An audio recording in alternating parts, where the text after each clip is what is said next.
una iglesia preciosa que la Biblia describe así, como cuerpo y familia de Cristo, allí donde yo me convertí. Oh, ven, ven, ven, ven, ven a la iglesia de Cristo. Saludos, hermanos y amigos, en el amor que es en Cristo Jesús, nuestro Dios y Salvador. Bienvenidos todos al estudio doctrinal de este día viernes. Muy específicamente, Iglesia de Cristo en Vía Alemania, los hermanos en Cristo, igualmente a usted, amigo, que recibió este mensaje, recibió esta invitación, esta palabra, y tiene el deseo, el anhelo de poder escudriñar la escritura del Nuevo Testamento, el Nuevo Pacto. La Iglesia de Cristo se reúne, ¿verdad? Vamos a dar la dirección del Gallo Más Gallo del Iván Montenegro, una cuadra al sur. Ahí está el local de reunión de la Iglesia de Cristo. Nosotros somos miembros de la Iglesia de Cristo. Nos presentamos porque este mensaje no solamente llega a los que pertenecen a la Iglesia de Cristo en Vía Alemania, sino a muchas más personas que también son personas creyentes en Cristo Jesús, en su palabra, y están deseosos de aprender la palabra. Y entonces por eso le damos la dirección y desde ya le decimos que nos llenaría de mucha alegría de que usted esté con nosotros este próximo domingo, o todos los domingos a las 8:30 de la mañana o a las 10:30 de la mañana en la adoración, para que honremos y glorifiquemos a nuestro Dios. Vamos a estar teniendo palabras de oración para que Dios nos bendiga en el estudio de esta tarde, de esta noche o de este día. Oremos, hermanos y amigos. Bendito Padre, venimos delante de tu presencia para primeramente pedirte el perdón de nuestros pecados, de nuestras faltas que cometemos de diferentes maneras, de palabra, de hechos y aún pecados de omisión. Perdónanos, Señor, perdona nuestras maldades a través de la sangre preciosa de Jesucristo. Jesús es nuestro abogado y por Él hoy Él intercede por nosotros. Gracias, Señor, por tu perdón. Ahora, Padre eterno, te damos gracias por la vida y la salud que nos das, por esta oportunidad de escudriñar tu palabra. Ayúdanos a poder hablar donde ella habla y callar donde ella calle. En el nombre de Jesús oramos y te pedimos la bendición por este estudio. Amén. Muy bien, hermanos, ahora tendremos la alabanza que se llama Libertad. Es el número 556 en nuestro himnario. Cantemos. Tu poder anhelamos en este lugar y tu victoria que nos da libertad. Tu poder anhelamos en este lugar y tu victoria que nos da libertad. Tu poder anhelamos en este lugar y tu victoria que nos da libertad. Tu poder anhelamos en este lugar y tu victoria que nos da libertad. Libertad que tú ganaste con tu sangre redentora. Libertad que nos permite adorarte en espíritu y en verdad. Libertad que tú ganaste con tu sangre redentora. Libertad que nos permite adorarte en espíritu y en verdad, y en verdad, y en verdad. Libertad. Aleluya sea nuestro Dios. Bien, vamos a iniciar el estudio haciendo un breve repaso de la clase pasada. Recordemos, hermanos, amigos, que si usted tiene alguna duda, si usted quiere recibir información de la Iglesia de Cristo, de la doctrina del Nuevo Testamento acerca de la Iglesia de Cristo, acerca de los temas que estamos estudiando, en esta ocasión acerca de la organización bíblica, usted la puede solicitar enviando su dirección de correo, de su casa, de su empresa o la dirección digital, su correo electrónico, cualquier otro medio, teléfono. Ahora, gracias a Dios tenemos la ventaja de la tecnología, que podemos estar comunicados de una mejor manera. Así que envíenos su dirección, le podemos enviar entonces gratis y sin ningún compromiso algún folleto o de forma digital. Eso depende de cómo usted quiera recibir la enseñanza de la palabra del Señor. Pero gratis y sin ningún compromiso. Muy bien, decíamos en la clase pasada, estuvimos abordando acerca de la organización bíblica de la Iglesia de Cristo en el Nuevo Testamento. Todo lo que nosotros hacemos, recordemos, está basado en el Nuevo Testamento. La iglesia de que Cristo estableció allá en el primer siglo. Si nosotros queremos hoy, en pleno siglo XXI, reproducir esa misma iglesia, tenemos que irnos al origen. Tenemos que regresar allá al comienzo de todo. La Biblia habla de un origen, allá en el primer siglo, el origen de la iglesia. Entonces, todo en lo que nosotros hacemos, en los aspectos de la adoración, en los aspectos de cómo llegar a ser miembro de la iglesia, tenemos que ir al Nuevo Testamento. No podemos ir a otro lado. No hay otra fuente de autoridad de enseñanza. Nuestra única autoridad de enseñanza es la doctrina de Cristo y la doctrina que Él dejó a sus apóstoles y que los apóstoles nos dejaron en el Nuevo Testamento. Hemos estado haciendo mucho énfasis en este asunto porque es un asunto muy clave del por qué hoy hay tantas iglesias y tantas personas que dicen que tienen la palabra de Dios, que dicen que tienen la verdad, que enseñan la palabra del Señor, más sin embargo, ¿verdad? Ellos necesitan, o todos necesitamos, tomar el ejemplo, el modelo que fue dejado en el primer siglo. Y si nosotros queremos reproducir esa misma iglesia, tenemos que ir a esos planos. Ya los planos están hechos. El modelo, la construcción de la iglesia y todo lo que tiene que ver con ella fue dejado en el Nuevo Testamento. Si es así, entonces podemos reproducir perfectamente esa iglesia en el tiempo de hoy. Decíamos entonces, como a manera de resumen, en cuanto a quienes liderean, quiénes son los que de una manera física, quien podemos nosotros ver la autoridad en la iglesia, son llamados, la Biblia le llama pastores, ancianos u obispos.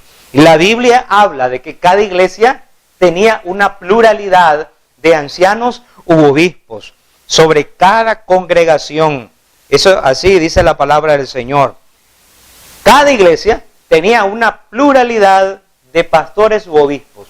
No era solo uno, como hoy es el modelo. Generalmente dos, porque ahora se dice el pastor y la pastora. La esposa del pastor tiene igual autoridad que el pastor. Un modelo que es totalmente extraño, ajeno al modelo del Nuevo Testamento. El modelo del Nuevo Testamento habla de que había una pluralidad de obispos sobre una congregación y no una pluralidad de congregaciones bajo un obispo.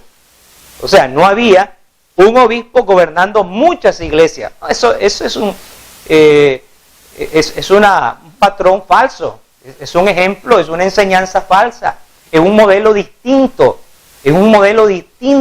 al que el Señor dejó.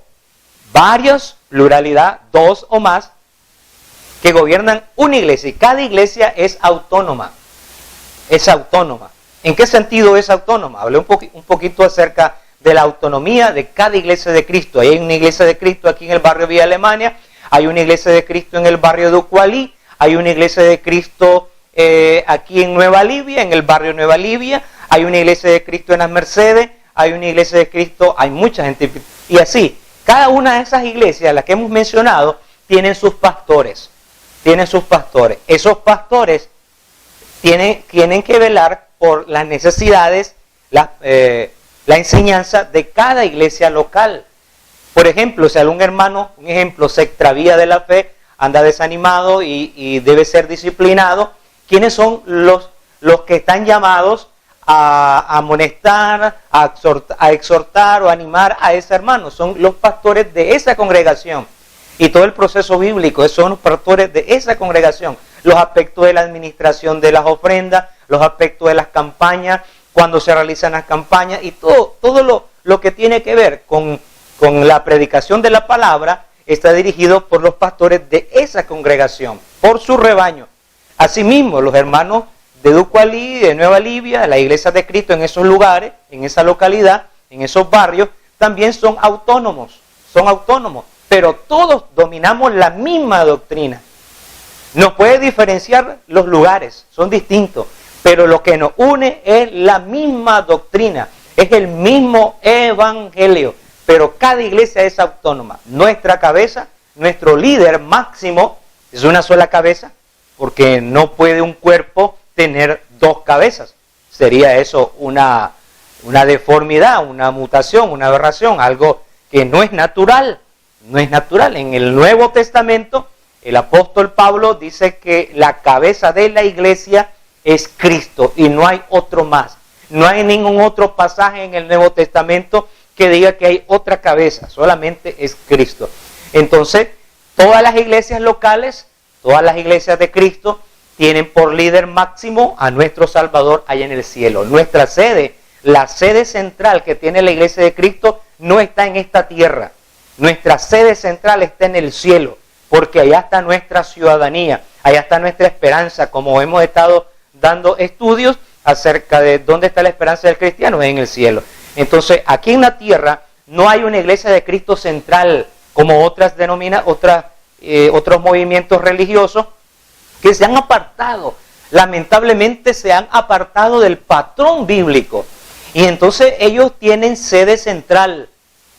Hay un lugar, una iglesia, en donde están los guías, aquí en esta tierra, y que esos guías velan y administran todas las iglesias, todas sus iglesias, o sus denominaciones, o su movimiento a nivel mundial. ¿Verdad? Tienen un presidente, tienen una junta directiva aquí en la tierra. La iglesia de Cristo no tiene una central aquí en la tierra, porque allá en el primer siglo no había central. ¿No? Se menciona la iglesia en Jerusalén, había iglesia en Roma, en Antioquía, en diferentes lugares, ¿verdad? En Listra, en Cesarea, en muchas iglesias de Cristo. Entonces, eso era el modelo del Nuevo Testamento. También decíamos que los pastores de una iglesia eran sus ancianos, eran los ancianos, o los obispos, o los presbíteros, ¿verdad? Estos eran los ancianos, los pastores. No era el predicador o el evangelista. El evangelista era otro siervo del Señor que tiene otro propósito, en otra misión, como es predicar el evangelio. Pero eran en este caso los pastores los que lideraban, los que administraban y velaban, ¿verdad?, por la buena andanza de cada congregación. Y también decíamos que no había una jerarquía en el sistema de los pastores de una congregación. Por ejemplo, en una congregación había 4 ancianos, los 4 ancianos tenían igual autoridad. No había una jerarquía como posteriormente, lamentablemente, la apostasía hizo. Fue la apostasía. No era el plan de Dios, de que entre los ancianos de una iglesia hubiera uno que se exaltara sobre los otros. Y así lamentablemente ese se fue exaltando, ese obispo se fue exaltando sobre una iglesia local, luego sobre varias iglesias en una determinada región, y posteriormente con el tiempo, lógicamente no la misma persona, sino los sucesores fueron alcanzando mayor poder sobre varias iglesias y sobre varias naciones. Eso es algo que fue fruto de la apostasía, del apartarse de la verdad y producir el error. Pero cada iglesia tenía una pluralidad de ancianos y todos tenían igual autoridad, igual voz y voto. Así es el modelo del Nuevo Testamento. Y finalmente, decíamos de que la palabra anciano, pastor, obispo o presbítero se refiere a un mismo cargo, no a 3 diferentes cargos como se ha malentendido. Que pastor es una cosa, que el obispo es otro, que el presbítero es otro, entonces o al anciano es otro. No. Son diferentes nombres, pero se refiere a la misma persona, al mismo cargo. Y como una persona puede ser tantas cosas. Bueno, usted puede ser padre, o en mi caso, yo soy esposo, soy hijo, soy padre, soy hermano, tengo diferentes roles, diferentes funciones. Así que a los que lideran la iglesia, usted le puede llamar obispo, le puede llamar pastor, le puede llamar anciano, ¿verdad? O presbítero, le puede llamar de esa manera, sabiendo de que se refiere al mismo cargo. Hay esas tres formas de llamar a los líderes de la iglesia y no hay ningún problema. No hay ningún problema. No son 3 cargos o 4 cargos, sino uno mismo. Cada una de esas palabras indican funciones de una misma persona. Pastor, ¿por qué se le llama pastor? Porque pastorea, porque vela por sustentar las necesidades de las ovejas. ¿Por qué se le llama obispo? ¿Por qué se le llama obispo? Porque es alguien que está velando, está supervisando, ¿verdad? Está supervisando. Viene la palabra obispo de la palabra griega episcopo, supervisor. Algunos le llaman superintendente, alguien que está velando sobre, viendo a todo. Y así sucesivamente los otros nombres. Anciano, una persona de edad, de sabiduría, de experiencia, porque no puede ser un neófito, un nuevo cristiano, una persona que está iniciando en la iglesia. Un recién bautizado no puede ser pastor de una iglesia, porque es alguien nuevo. Tiene que ser una persona que ha alcanzado madurez espiritual.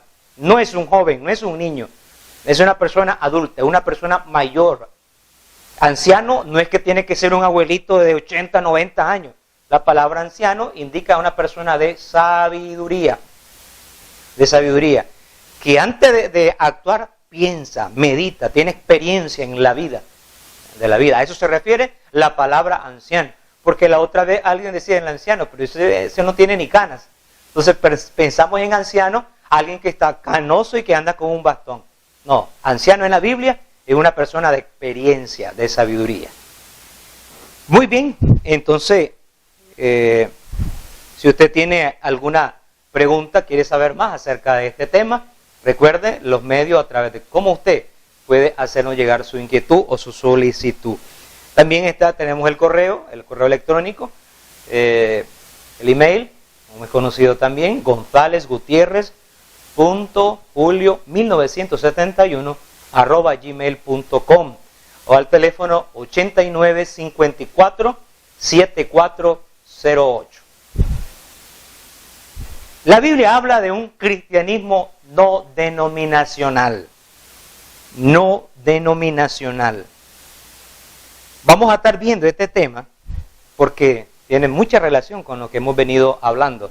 Y es si lo podemos llamar de esa manera, una continuación del estudio de la organización bíblica. De la organización bíblica. La palabra en el Nuevo Testamento habla de la iglesia. Hoy en día decimos ser añadido a la iglesia.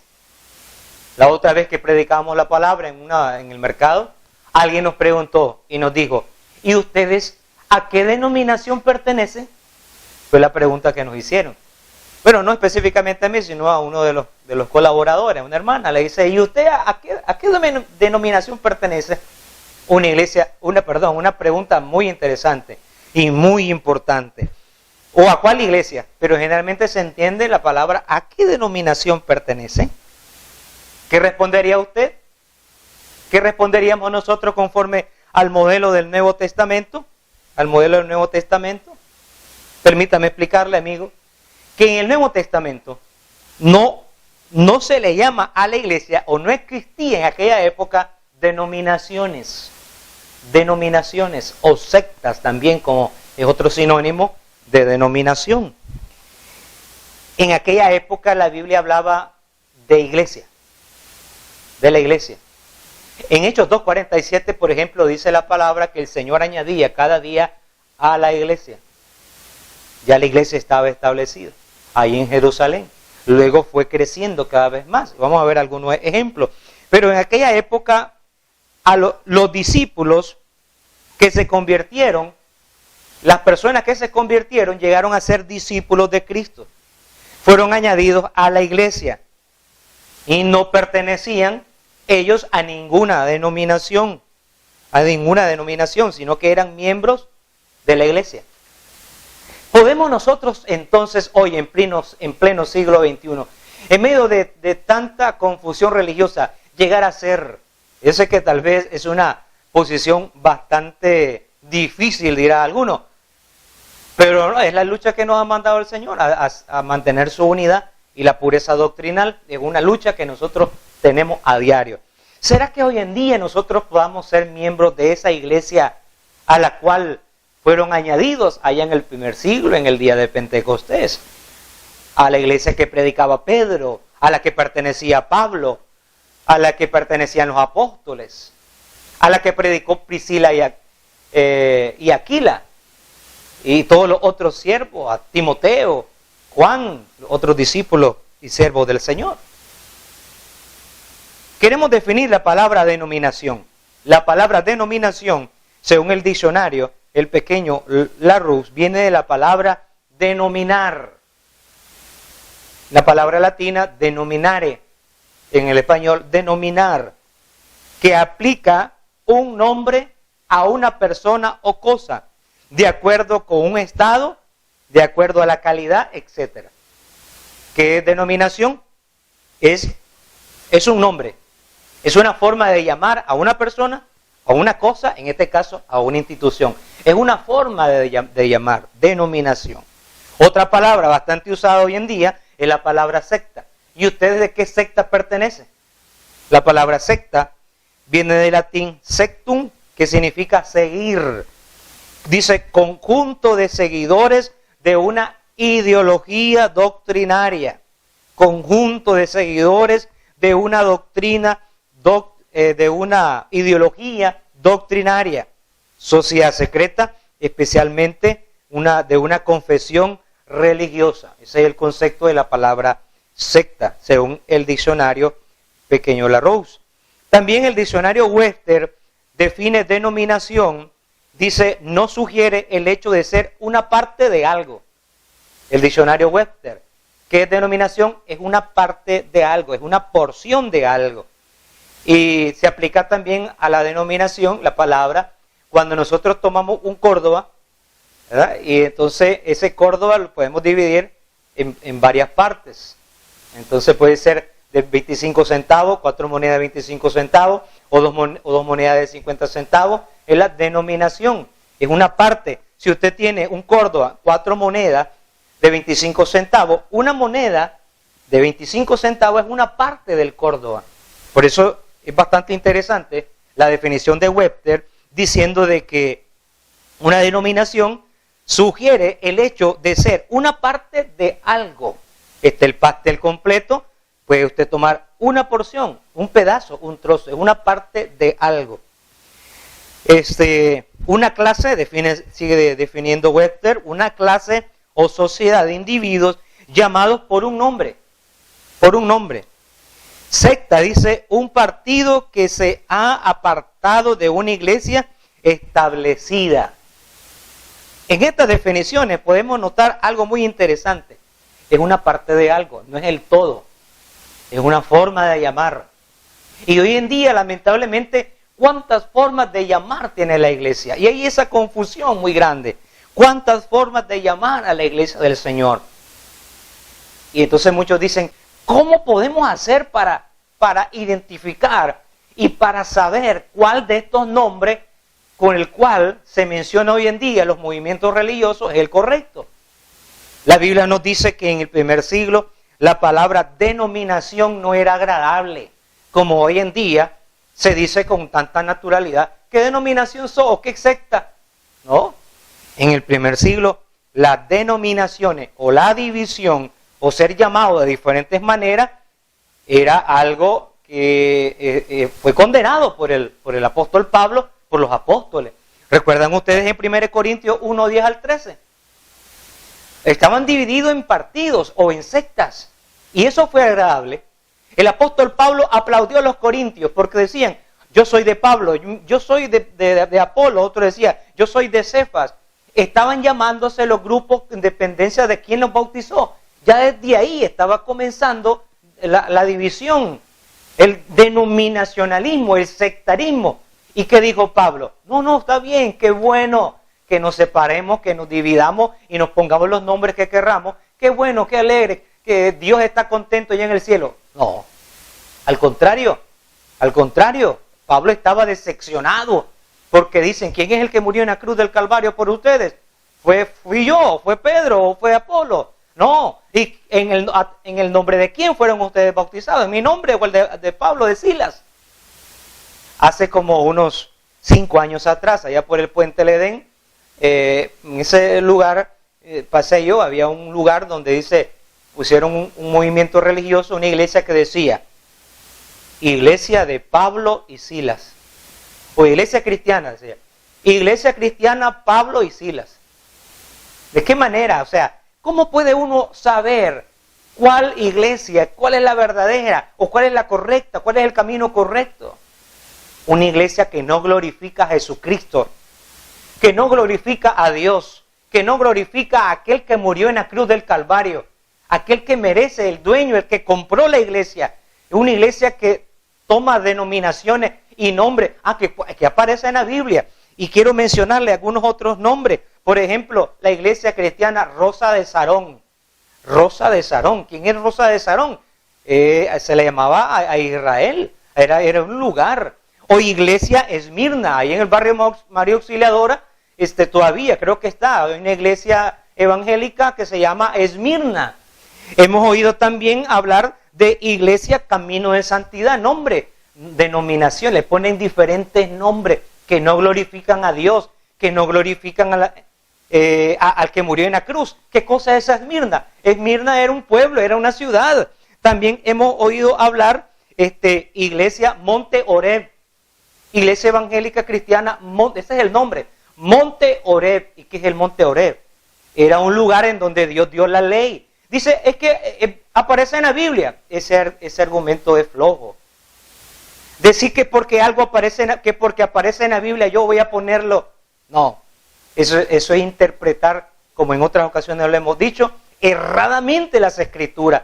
Es cierto que Rosa de Sarón, Esmirna, Monte Oreb y cosas por el estilo aparecen en la Biblia, pero es incorrecto ponerle nombre. También mire otra iglesia, dice Iglesia Hechos 1.8. Iglesia Hechos 1.8. ¿Qué cosa dice? Hay un mensaje, una palabra que escribió Lucas. Pero ¿cómo le va a poner Iglesia Hechos 1.8? O cualquier texto de la Biblia. ¿Cómo le vas a poner nombre así? O describir a la iglesia del Señor. La iglesia es de Cristo. Y aquí finalizamos en este inicio de este nuevo estudio. La iglesia es de Cristo. La iglesia es de Dios. Hay que honrar y hay que darle la honra a aquel que murió en la cruz del Calvario. Él, a través del cual yo fui salvo, usted fue salvo, a través del cual sus pecados fueron perdonados, a través del nombre de Jesucristo, Jesús de Nazaret. Es a Él, esa iglesia que Él estableció, no diferentes nombres, diferentes grupitos que no los había en el primer siglo. La iglesia de Cristo, la iglesia de Dios, o el reino de Dios, o el reino de Cristo, pero que honre y glorifique al que dio su vida por nosotros. Este ha sido el inicio de este nuevo tema que vamos a estar con la ayuda del Señor estudiando próximamente. Bien, vamos a despedir este estudio a través de una alabanza a nuestro Dios, a nuestro Salvador. El coro que dice, tomado de la mano, con Él yo voy. 2 veces vamos a entonarlo. Es el 595 en nuestro himnario. Tomado de la mano, con Él yo voy. Tomado de la mano, con Él yo voy. Tomado de la mano, con Él yo voy. A donde Él va. Si Jesús me dice, amigo, deja todo y ven conmigo. Yo mi mano pongo en la suya y me voy con Él. Tomado de la mano, con Él yo voy. Tomado de la mano, con Él yo voy. Tomado de la mano, con Él yo voy. A donde Él va. Si Jesús me dice, amigo, deja todo y ven conmigo. Yo mi mano pongo en la suya y me voy con Él. Gloria a nuestro Dios Todopoderoso. Gracias, Señor, por esta oportunidad que nos ha dado. Recuerde mañana sábado sintonizar canal 37 Extra Plus, el programa de la Iglesia de Cristo en Vía Alemania, que se llama Nicaragua para Cristo. Canal 37, 6 en punto de la tarde, media hora, para que estudiemos la palabra de nuestro Dios. Vamos a tener palabras de oración y dar gracias a nuestro Dios. Padre eterno, Dios de la gloria, te agradecemos, Señor, por este momento de estudio del Nuevo Testamento, del nuevo pacto que usted nos ha dejado. El nuevo pacto, la nueva alianza, el camino que usted ha abierto a través de Jesucristo, a través de su enseñanza, a través de sus palabras, y que hoy nosotros queremos seguir e imitar como fue predicado, seguido y obedecido en el Nuevo Testamento. Dios eterno, bendice a todos los que han escuchado esa palabra, esta predicación. Permítelo a ellos seguir con ese deseo, esa hambre y sed de escudriñar tu palabra. Bendice a tu pueblo, bendice a Nicaragua. Sigue librándonos, Señor, protegiéndonos de esta pandemia, de estas enfermedades y de todas las situaciones adversas que enfrentamos. Ve delante de nosotros como poderoso gigante, hollando a nuestros enemigos. Padre de la gloria, nos despedimos pidiéndote, diciéndote, Señor, que siempre nos acompañes, que no nos abandones. Es cierto que no merecemos de ti ni el aire que respiramos, pero reconocemos que sin ti nada somos. Necesitamos de tu guía, de tu protección, de tu amparo y tu dirección. En el nombre de Jesús pedimos estas cosas. Amén. Buenos días, buenas tardes, buenas noches. Que el Señor les bendiga a todos.